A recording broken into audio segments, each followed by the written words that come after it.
Whether we're conducting some much needed pest control against those annoying insectoids, or whether we're just trying to hunt ourselves a bit of dinner.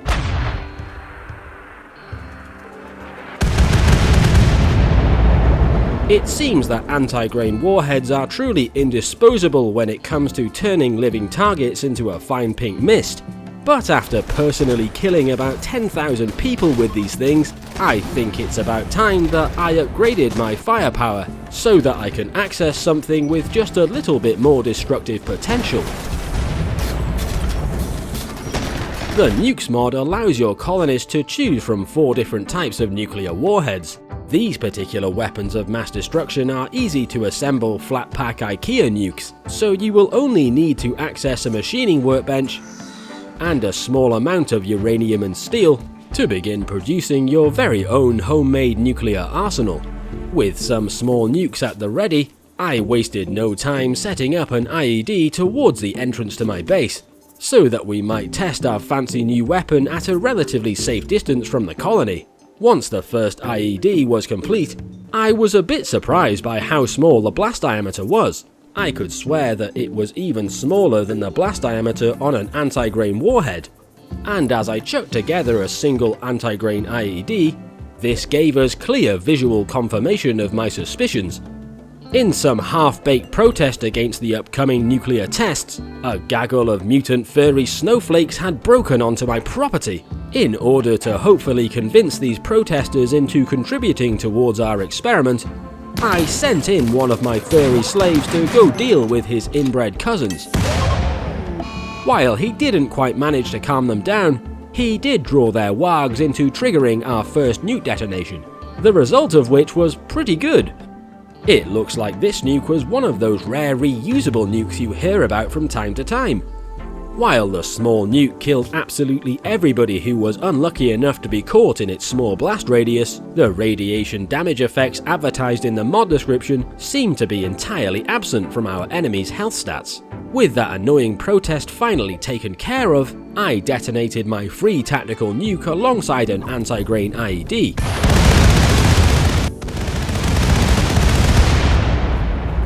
To quickly confirm that an anti-grain warhead has a larger blast diameter than that of a small nuke.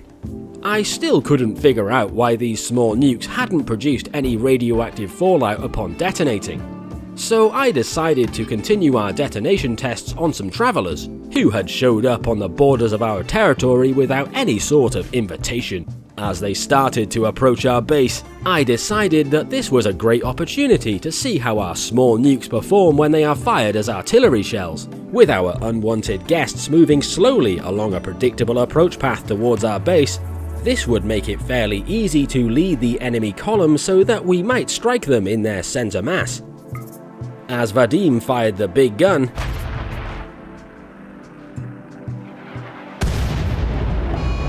the small nuke wiped out most of the beggars on the spot. I was quite overjoyed when I saw these greedy peasants were suffering from the effects of radiation poisoning, and while I'm still not sure why the nuclear IEDs don't produce the same pollution effects, I wasn't about to let a bunch of crusty beggars escape with the knowledge of our secret nuclear weapons tests, so I ordered the rest of my colonists to drop an atomic barrage directly on top of their location.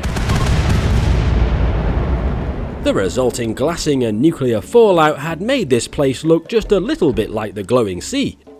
I decided to test the adverse health effects of radiation poisoning by sending a mutant furry slave directly into the danger zone. As Shaduk walked barefoot onto the irradiated ground, it looked like the radiation was only having a rather limited effect on Shaduk's physiology.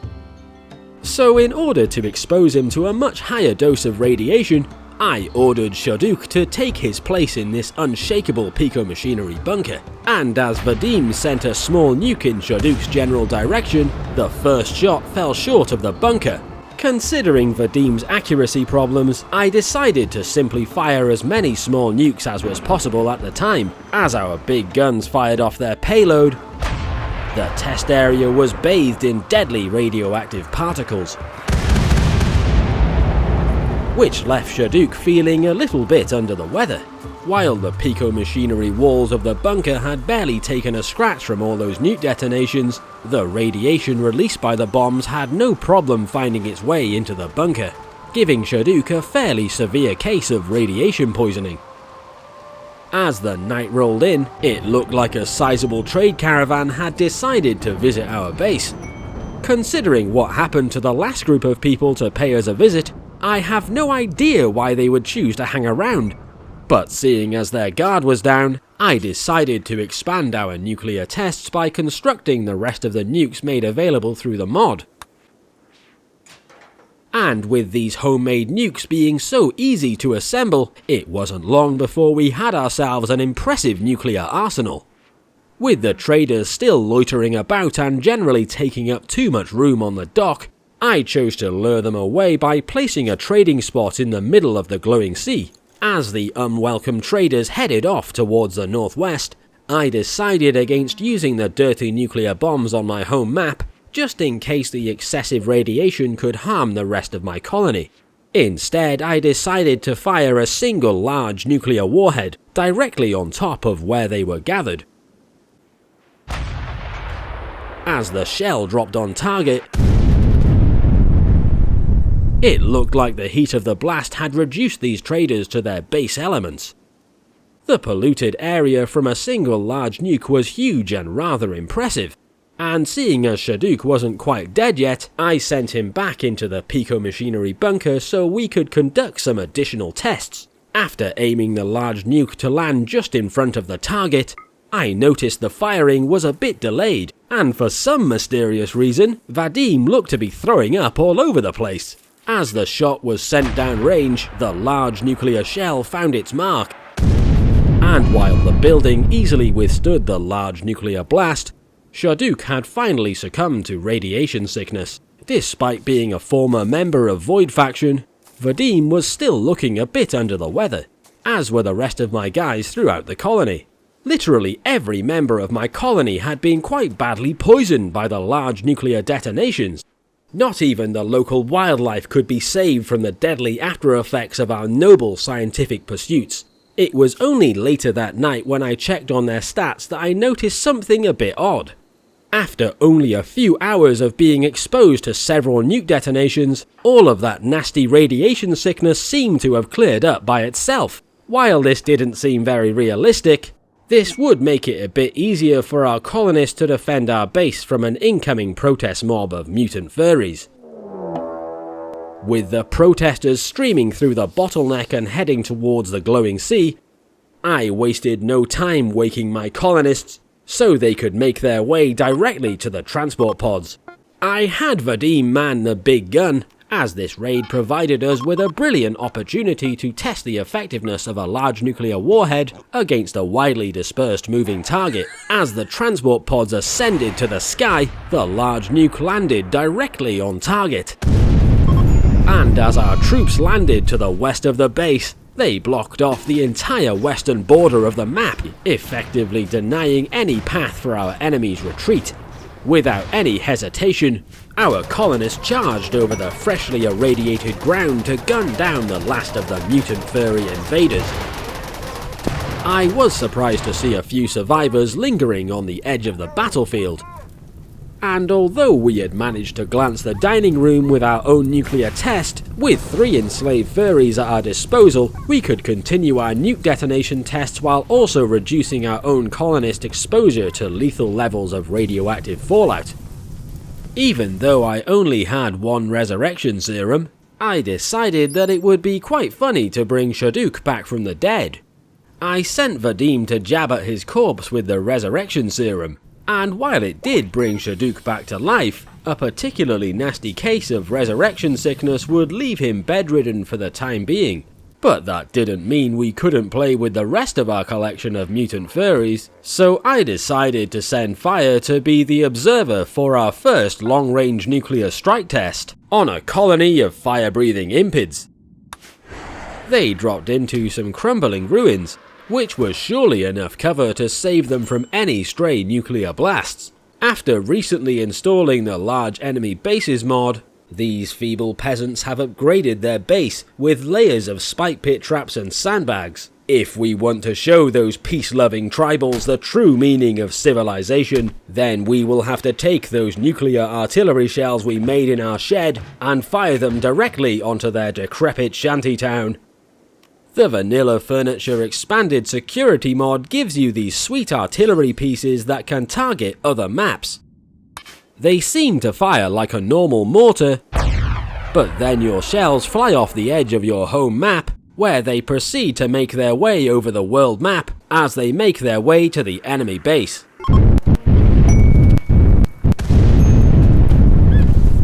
These methane-chugging yobs already look like they're out for the count.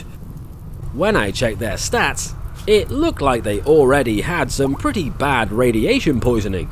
After only being hit by a single salvo from our guns, the enemy base was already destroyed, so I quickly settled their map so we wouldn't lose sight of this location in the event that fire were to be killed by a random nuclear strike.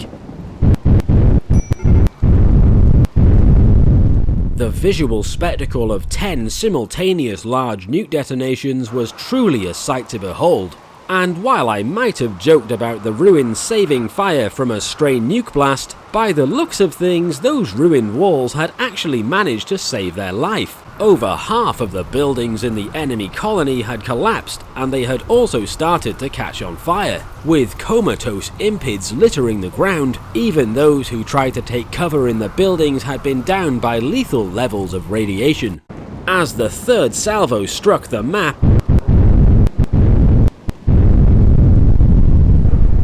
the enemy colony was glanced by 2 additional nuke blasts. If you're wondering why I've switched off the music, it's because I want to give everyone the opportunity to really appreciate the sound these nukes can make. With fire just about holding on to existence,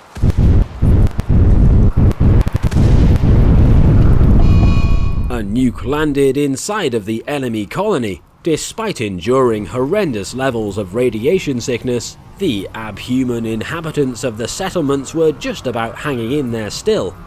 The odds of fire surviving 4 volleys of 10 large nuclear warheads seemed to indicate that she possessed an abnormal amount of luck.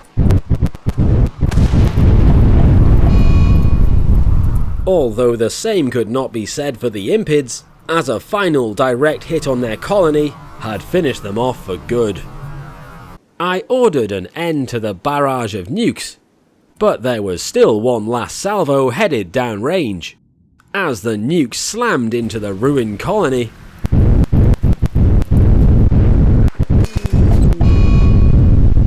a stray nuke finally reduced fire to radioactive vapor. Despite the massive inaccuracy of our artillery, this impid colony had been completely destroyed. To add further insult to injury, I erased the ruins of their home on the world map, and then proceeded to forget about them forever. With 2 mutant furry test subjects still on their feet, I sent Wukark into one of the transport pods. We had just over 100 fusion warheads at our disposal. With these being the most powerful nukes included with the mod, I decided to test them out on an Imperial colony located to the southeast. As Wukark's pod made its way across the sky, it looked like our test subject would be dropping onto another one of those maps from the Large Enemy Bases mod. This colony had well-developed infrastructure, plenty of well-positioned defences, and even an idling shuttle that I was definitely going to blow up before it had the chance to take off.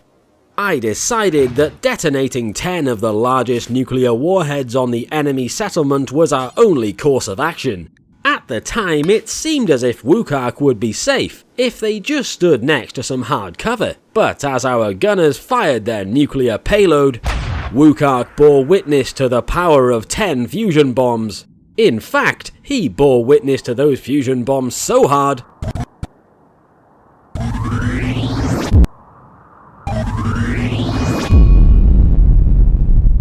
that he was obliterated by incandescent nuclear fire. To top it all off, he managed to die not once, not twice, but thrice, which is definitely a rare and unique achievement. The gunners had only fired about 6 salvos, and seeing as we still had plenty of fusion bombs left over, I think we could continue testing. But in a laughable demonstration of passive resistance, a protest boat filled to the brim with triggered mutant furries was loitering in our waters, so we decided to respond in kind with overwhelming thermonuclear death. I targeted the engine room in hopes of disabling the vessel, but as the protesters continued to disagree with our awesome nuclear capabilities, the shell landed just off their port side.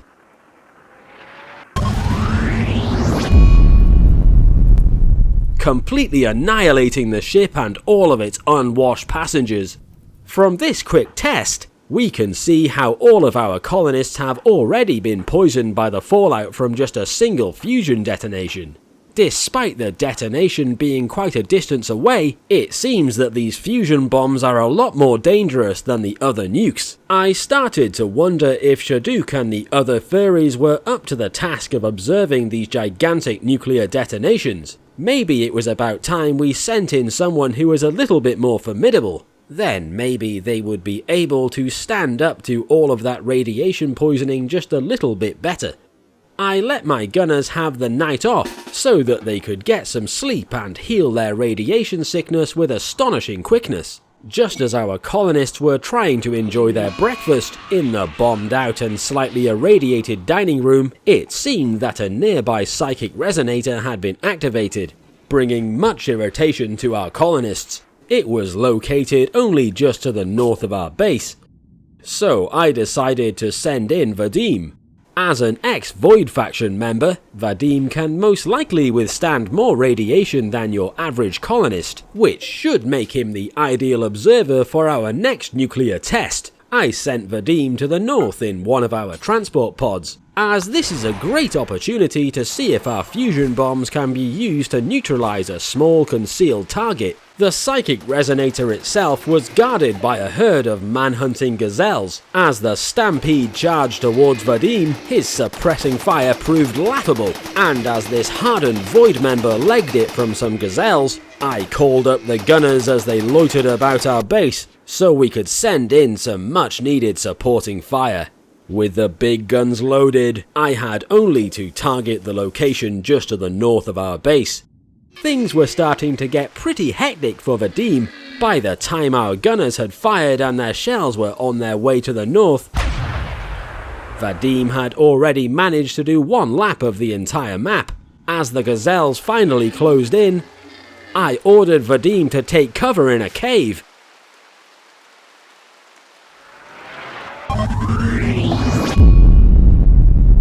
But as my ears were filled with the comforting sound of fusion detonations, it became fairly obvious that Vadim was dead. While he hadn't managed to die 3 times like Wukarg had, he still ended up dying of lethal radiation poisoning, despite my predictions to the contrary. Thanks to the sheer radioactivity of those discount fusion bombs we built in our shed, the gunners had managed to kill Vadim, who was by far the most capable member of this colony. But despite the failure of our last test, we still had one mutant furry to act as an unwilling Ground Zero observer to our next fusion bomb test.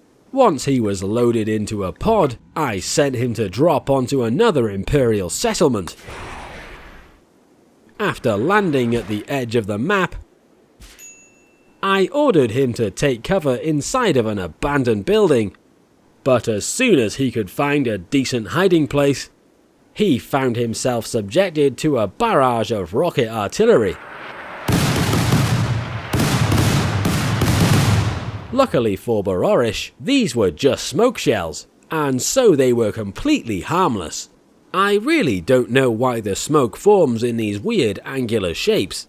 Have you ever seen a cloud that looks like that? In order to reduce the chance of accidentally hitting our own observers with fusion bombs, I've decided to stagger the firing of my artillery by only firing with one gun at a time, and to try and make this nuclear weapons detonation test as safe as it can possibly be, I will only be ordering 3 of my gunners to fire in total. As one salvo emerges onto the world map, another salvo begins to plummet towards the target below. And as our conveyor belt of fusion bombs was just beginning to spin, the Imperial colony below just looked so peaceful. Surrounded by layers of walls and automated defenses, this outpost of the Empire was truly a safe haven for its inhabitants. Or at least that's what they thought. While we only managed to glance the eastern wall of their base, the sound of these fusion bombs is incredible. A partial hit on the southwest corner flattened half of the colony, and a direct hit on the center of the colony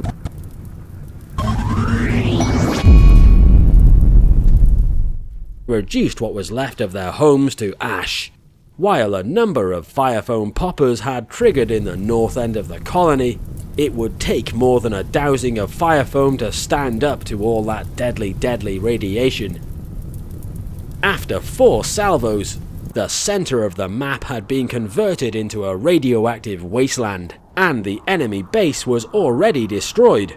With this location already smashed, it looked like all of the other factions were rather pleased with our radioactive antics. The sound effects on these nukes are every bit as mystifying as they are glorious.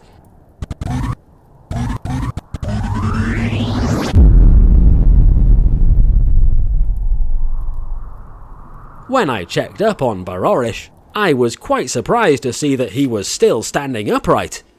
And as another salvo slammed into the map,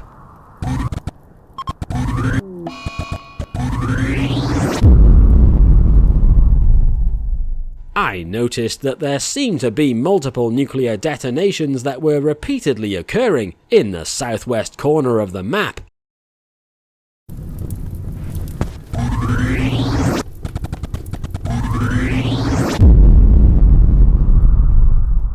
When I went to assess what remained of the enemy base, I honestly had a hard time locating the enemy base. In the midst of my search, the raid siren sounded in alarm. After severely irradiating their territory, these soyboy Imperials had become rather triggered at the willful destruction of the environment. In their outrage, they dropped in a radicalized protest group who thought it would be cool to fire upon our nuclear stockpile.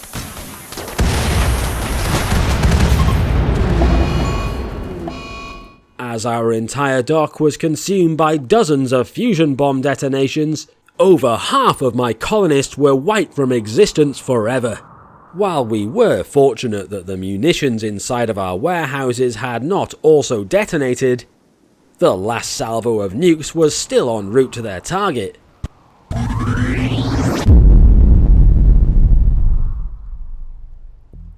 And as the last piece of the Imperial colony was flattened by the last of the nukes, it looked as if Barorish had managed to outlast our nuke barrage and come out of it totally unscathed. Despite having a small amount of radiation sickness, I was astonished that the entire surrounding area around him had managed to avoid being hit by even a single nuke.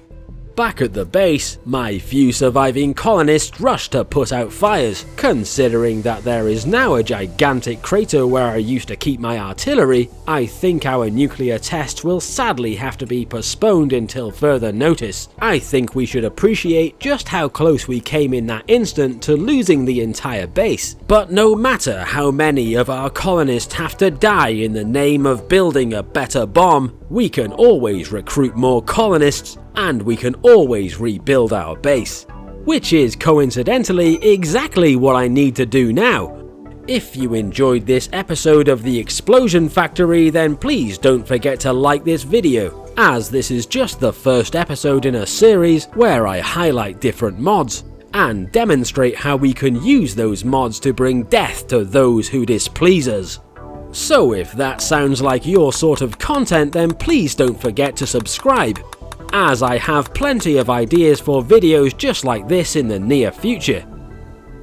We have recently just started our very own Discord server, so if you're interested in finding out more about what I'm working on next and meeting the rest of our crazy community, then please head over there for all the latest updates on our channel. And with that, I will see you in our next video.